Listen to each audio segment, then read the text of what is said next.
Selamat pagi pemirsa, Anda kembali bersama kami di Metro Pagi Prime Time, program berita terpercaya yang mengawali hari Anda dengan informasi paling aktual.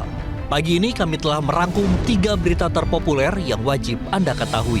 Siapkan kopi Anda karena hari ini dimulai dengan berita yang menggugah. Informasi pertama pemirsa, pasca terbakarnya 350 kios pedagang di Pasar Induk Kramat Jati, Jakarta Timur, Pusat Laboratorium Forensik Polri langsung melakukan olah TKP di lokasi kejadian, tepatnya di Los Buah-Buahan, Blok C2.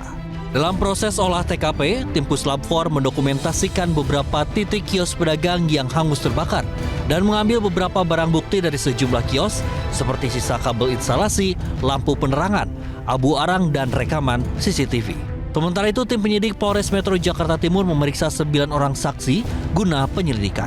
Sebelumnya, kebakaran hebat melanda Pasar Induk Kramat Jati pada Senin pagi. Banyaknya bahan yang mudah terbakar membuat api dengan cepat menghanguskan lapak pedagang buah-buahan di Blok C2. Kebakaran berhasil dipadamkan dengan mengerahkan sebanyak 19 unit mobil pemadam kebakaran beserta 95 personil.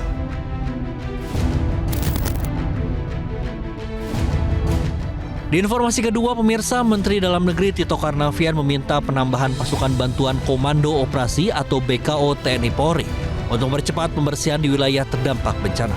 Hal itu diungkapkan oleh Tito saat penyampaian laporan penanganan bencana Sumatera pada Presiden Prabowo Subianto dalam sidang Kabinet Paripurna di Istana Negara. Menurut Tito, pasukan BKO dibutuhkan untuk membantu pasukan organik yang ada di daerah bencana dalam melakukan pembersihan. Tito menyebut permintaan itu berdasarkan usulan kepala daerah di Aceh. Selain itu, Mendagri juga meminta realisasi bantuan pembayaran untuk rumah warga yang rusak ringan, agar mereka bisa segera memperbaiki rumah serta bisa mengurangi jumlah pengungsi di posko. Kalau bisa ditambah pasukan-pasukan BKO, Pak, sebanyak mungkin untuk melakukan pembersihan secepat mungkin, Pak. Yang lumpur-lumpur, kalau dengan organik sepertinya kurang, ya artinya yang ada di lokasi, yang ada di daerah itu. Perlu tambahan pasukan untuk pembersihan besar-besaran yang lumpur-lumpur ini, sehingga kelihatan bedanya, Pak. Kemudian kedua, untuk yang rumahnya rusak ringan, kalau bisa segera untuk dibayarkan, supaya mereka segera untuk memperbaiki, dan itu bisa mengurangi jumlah pengungsi antara 30 sampai dengan 40%, Pak.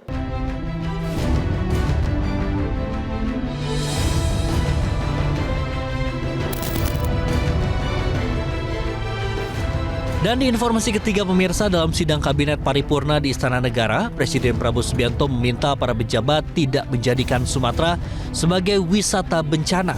Prabowo menegaskan kehadiran pemerintah harus benar-benar membantu korban. Prabowo mengatakan ada kecenderungan para pejabat dan sejumlah pihak datang ke lokasi bencana hanya untuk berwisata. Ia menegaskan tindakan tersebut tidak baik.